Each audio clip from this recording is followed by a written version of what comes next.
Hi, my name is Ariel Ellinson and we will learn about masks in Photoshop in less than a minute.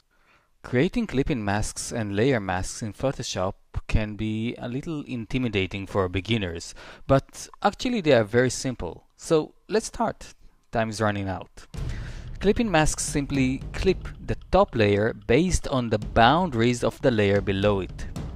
I have a text here which I will put hidden below the layer of Prince Charles here. I will press Alt and then click between the top and bottom layers now when I see this arrow pointing down. That's it.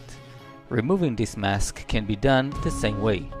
The other kind of mask is a layer mask. I'll duplicate the layer of this lovely prince here using Ctrl J. Now it hides the layers below it. I will take a selection tool and select the portion I want to show of this new layer. I will click the Add Layer Mask button and will get a black and white mask which defines the hidden and visible parts of the original layer. I can add effects like drop shadow to the text layer to improve its visibility. And that was Photoshop in less than a minute.